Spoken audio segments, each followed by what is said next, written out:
So this was, until last night, the most powerful Lamborghini ever built. But now there's a new champ on the block. Yes. What is it?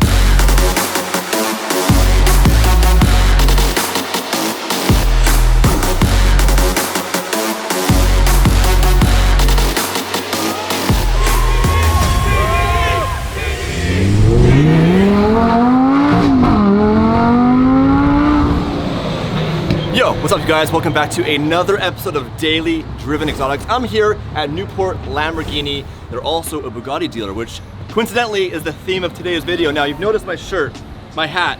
I don't just have an amazing sense of style, you guys. I have two huge announcements to make in the automotive scene, specifically around hybrid technology and land speed records. Straight up, this video is gonna feel a little bit different than the average DDE vlog, but this news is so huge we had to address it right away. I don't think anybody really comprehends just how quickly the automotive industry is changing. With hybrid technology, stricter miles per gallon laws, environmental concerns, everyone has to adapt, including the major manufacturers of supercars and hypercars. First huge piece of information that you may have already heard about is Bugatti's Chiron, the new pre-production spec hitting 305 miles per hour, you guys. That's 490 kilometers per hour. Put that in perspective, you could drive from New York to LA in 9 hours. Beat that, Ed Bullion. That's 1.5 football fields driven per second. Always been Bugatti's goal to break land speed records. The first record was broken in 2005 in the Veyron at 254 miles per hour. And at that time we thought, how much faster can you go? Tire technology is a lot different. They had to glue the tires on. Today,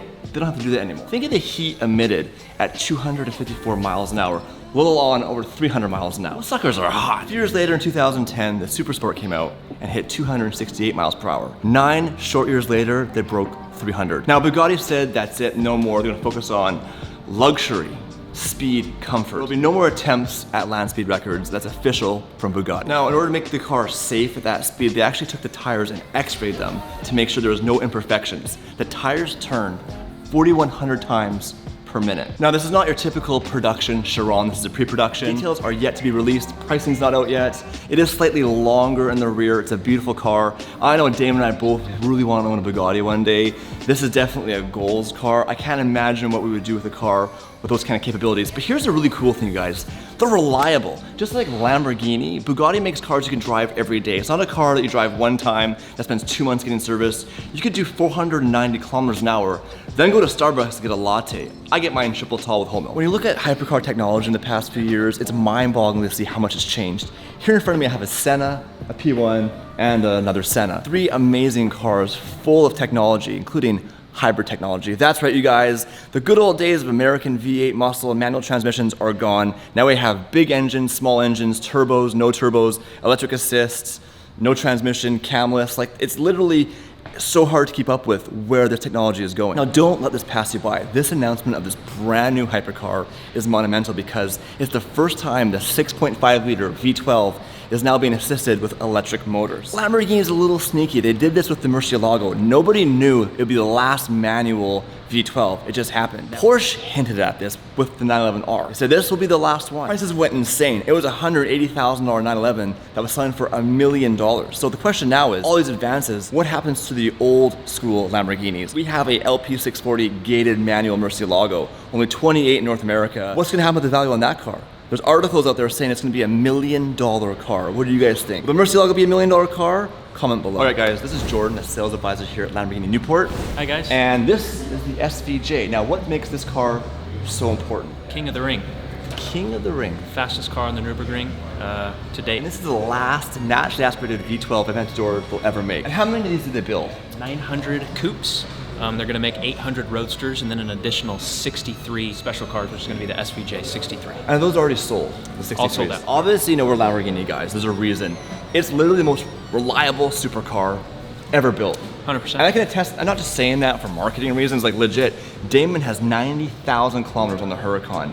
That's boosted. crazy. You guys have watched the videos in the snow, sideways drifting. It's been rebuilt a few times and a bumper was wrecked. Like, it literally has been beat to death. And he calls it the Honda Civic of supercars. And that's not an insult to the brand. That's saying how dependable it is. I really like the brand because the edginess. Like, look at how beautiful and crazy this car is, you guys. There's nothing else on the road like it. The SVJ is one of my favorites. I really want to get one for DDE. The question is it worth giving up the Murcielago with a gated manual transmission? The last manual V12 Lamborghini we'll ever build. We have one. In order to buy this car, we probably have to sell it. So leave a comment below. Should we dump the Murcielago and buy this beautiful SVJ? Walk us through the big special things of this car.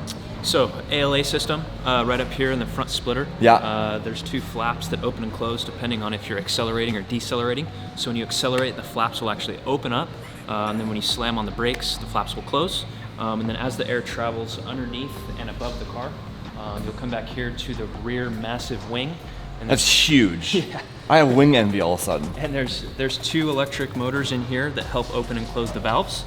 And depending if you're going into a right turn or a left turn, it'll actually close the opposite side, which way the turn that you're going into. Really? To help. I with did the not know aerodynamics. that. How much power does this car make? 770 horsepower.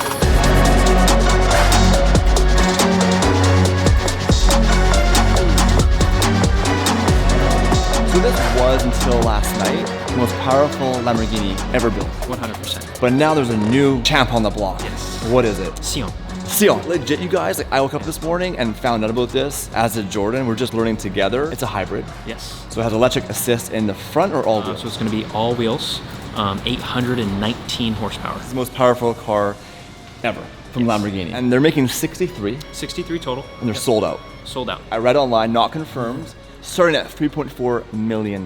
The biggest thing people have to understand and comprehend is that this is the last NA no electric assist Aventador ever, and probably the last V12 ever without electric assist. Like, this is it.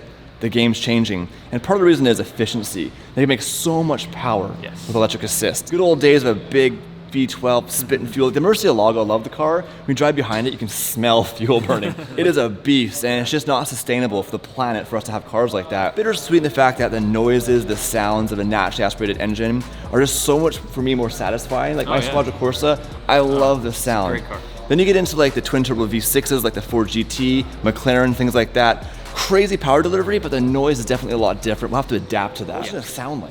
Because it still has the 6.5 liter V12 that's in this SVJ. It's the same motor. I don't think it's going to sound much different than the naturally aspirated car. Okay, honestly. I can work with that. I think they're going to still keep that great naturally aspirated, loud, obnoxious sound. One thing we didn't talk about yet is the braking system.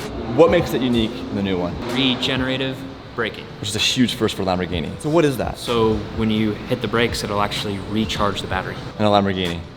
That's insane. Now, if you're looking for a Lamborghini Newport Beach is the absolute place to go because they legit have, well, as you'll see in a second,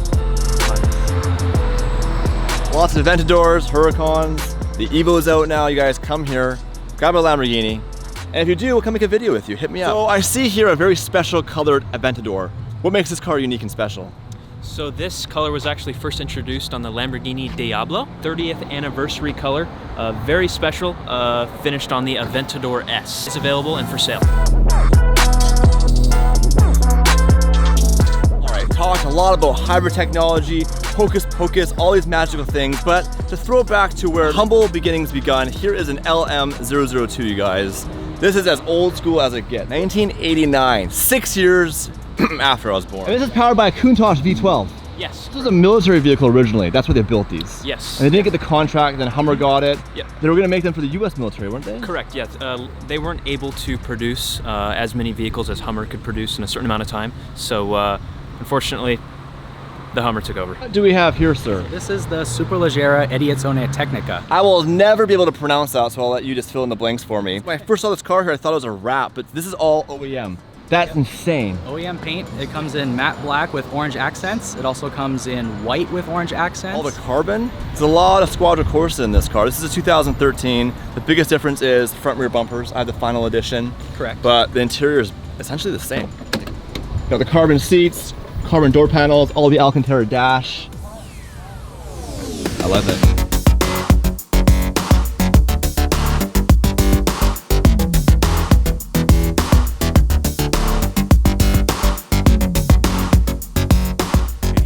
Thank you to Newport Beach Lamborghini for allowing us to walk through their dealership with a camera. It does get in the way sometimes for being respectful. You know, if you guys want an amazing car shopping experience, this is where you come. Now, I want to hear your thoughts. Remember, this is two huge announcements. Bugatti has the fastest car in the world. Lamborghini produces the first V12 hybrid.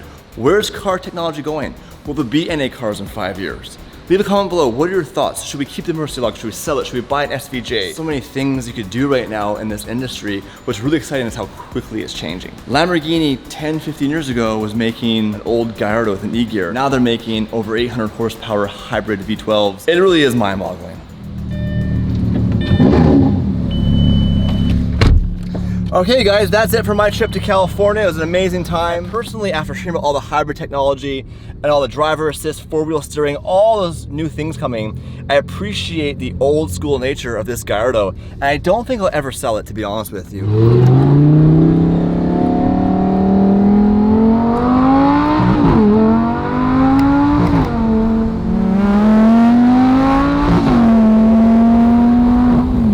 Back at PFS, drop the car off.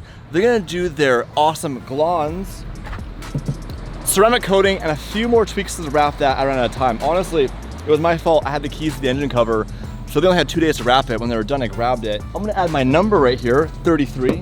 And on the back, I'm gonna change this so it's the same neon yellowy green, as well as add those little accents on the back of the diffuser. So the next time you see this car, it'll look a little bit different, and I think I'll also change the handles to match the car blue based on your feedback in the audience. Now you guys can do a glons coating for me on this wrap now. Yes. I was in a huge hurry, I grabbed the car.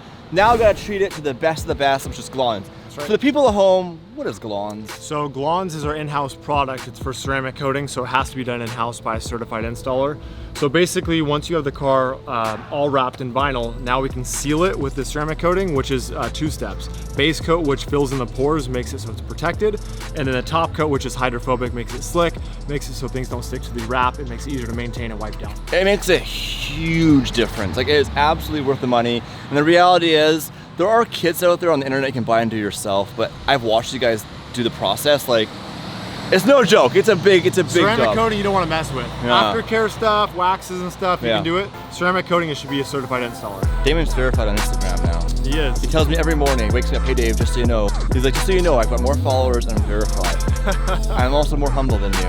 Yeah, wait, no, you have more followers. I do. That's right. I do. I also have a Lamborghini shirt and a Bugatti hat. Yeah. But who's talking, right? Well, you are, so. Yeah. Anyways,